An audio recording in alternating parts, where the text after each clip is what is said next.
ବଳଙ୍ଗା ପୀଡ଼ିତାଙ୍କ ଶେଷ ଯାତ୍ରା ବୟାବର ଗାଁରେ ଶୋକର ଛାୟା। ଓଡ଼ିଶାର ବଳଙ୍ଗା ଘଟଣା ମାନବିକତାକୁ ଆଘାତ କରିଥିବା ଦୁଃଖଦ ଅନୁଭବ। ଦିଲ୍ଲୀ ଏମ୍ସରେ ପୋଷ୍ଟମର୍ଟମ ପରେ ନାବାଳିକା ପୀଡ଼ିତାଙ୍କ ମୃତଦେହ ବିମାନ ମାଧ୍ୟମରେ ଭୁବନେଶ୍ୱର ଓ ତାପରେ ବାୟାବର ଗାଁକୁ ଅଣାଯାଇଛି। ସୋମବାର ଦିନ ସକାଳ 10ଟା ବେଳେ ଧାର୍ମିକ ରୀତିନୀତି ଅନୁସାରେ ତାଙ୍କ ଶେଷକୃତ୍ୟ ସମ୍ପନ୍ନ ହୋଇଛି।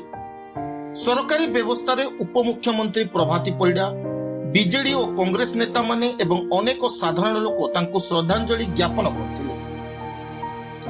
ଗାଁର ମାନ୍ୟଗଣ୍ୟ ଲୋକଙ୍କ ମତ ଅନୁସାରେ ପ୍ରଥମ ଥର ପାଇଁ ଗାଁ ଏପରି ଶୋକର ଛାୟାରେ ବୁଡ଼ି ରହିଥିଲା।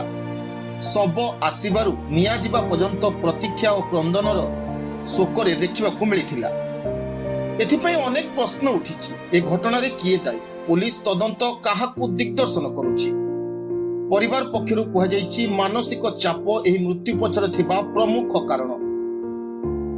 ସତ୍ୟ କଣ ସମୟ ଆସିଲେ ବାହାରିବ, କିନ୍ତୁ ଏଠି ଯାହା ହୋଇଗଲା ଏହି ନିର୍ଦ୍ଦୋଷ ପ୍ରାଣର ବିଦାୟ ଗାଁ, ରାଜ୍ୟ, ସମାଜ ପାଇଁ ଶୋକର ପରିବେଶ ସୃଷ୍ଟି କରିଛି। ବ୍ୟୁରୋ ରିପୋର୍ଟ, ଦ ରିପବ୍ଲିକ ଓଡ଼ିଶା 24 ନ୍ୟୁଜ।